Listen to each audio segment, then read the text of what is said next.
Naki business to digital marketing sinabiraba.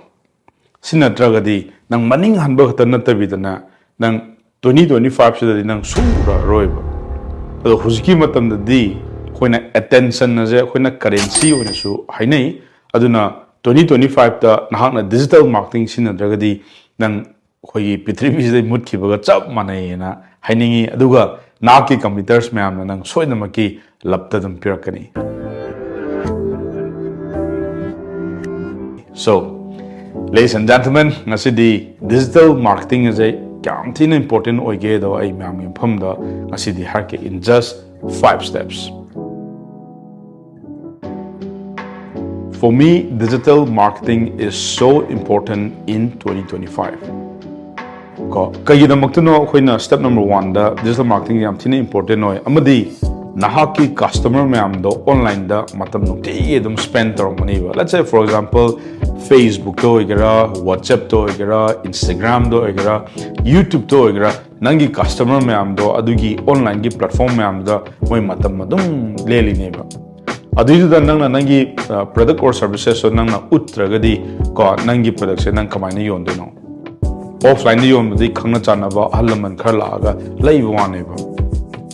Ko WhatsApp ta khoi ti message tari ko the WhatsApp ta khoi broadcasting message to where automation message to where Facebook ta tamam khoi to where YouTube ta zu yare Instagram su yare mayam am yagre. So aduna online presence se huzki matam da aduki matik yam thina important hoy aduna Instagram do OBI Facebook to OBI YouTube to OBI nangi customer haita nangi audience mayam do moi online de loimak presence laibani ne naki business su nang online de presence oba yam thina maru hoy kayuma nang na tawdragadi nangi computers mayam duna moi online de loimak presence like tari nang pot yor de yam work ani kay mina khangna roi ura roi nang du mut krani.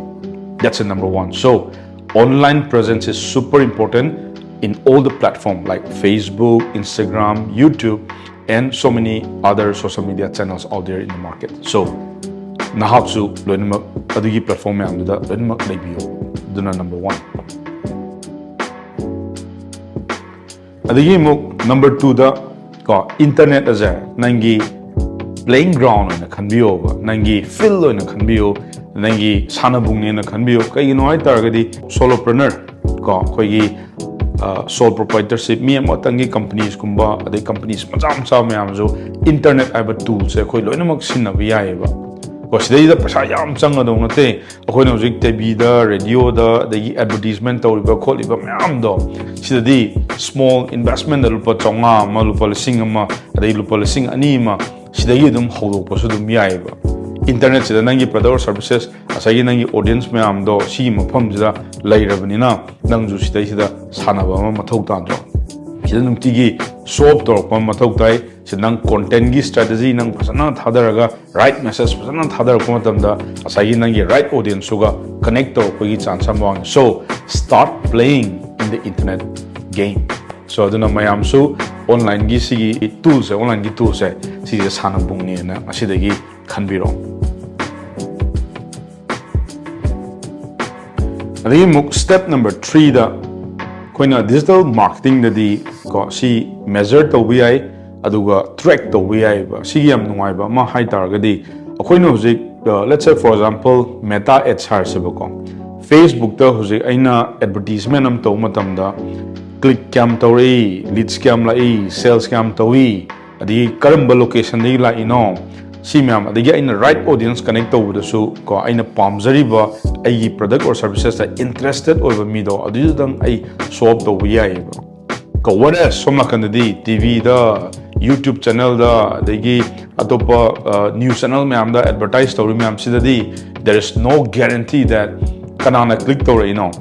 ko adigi location je moi kalai dila ino si gyan menam taro you can't just track it. Kanu dadi digital marketing ki platform mayam lai ba si mayam dadi loinamak nang track to where ani ba aduna takpadi paisa ju save oi ba adigi phasana ju track to ba reporting ju nang phasana lai ba. I think this is you can scale your business in a very fastest way. Adigi muk number 4 da sidai nang trust semot pe are authority sem yare kamaina semakani cham chamna video gi content da mingonda kana ba values pibi dana adagi content sembirakdana text do oigra photo do oigra ko mi meam sida internet ki platform there is no boundary ko nang loinamak PBI ba internet ki through da sida ida thajarak pa mi meam amna nangondagi pot leibi chance am wangi inquiry lakani aduna sida di ko ai kano da lejaboni manipur da lejaboni ai US da ai product yonbe ai ko through internet ki matang through digital ki platform meam sinaraga ado manipur da leilena international platform meam da khoi yonbe ai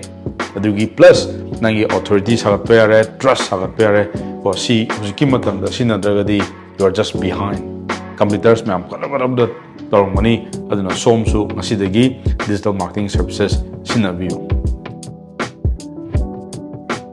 aduga yamna nuaiba point number 5 anatraga step number 5 da it's a very fastest way to scalable your business aduga automate to busu yai sidadi kayuma nang logi meta ads ama campaign ama run toro adi WhatsApp automation ama run toro email marketing ama run toro adi social media ma am do automation sana thamro adu taradi pung 24/7 nangi business adum automation model na adum work to we are ni adi scale to su yar ni aduna sidadi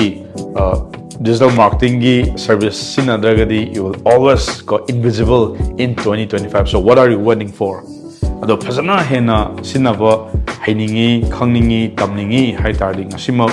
Asur Academy da reach out to biro koi somgi problem leiba kadai di houdno kamain tamdino sigi mayam do khanaba nainanaba adugi session amaka koi lejai sidai da mayam book to biro asur.net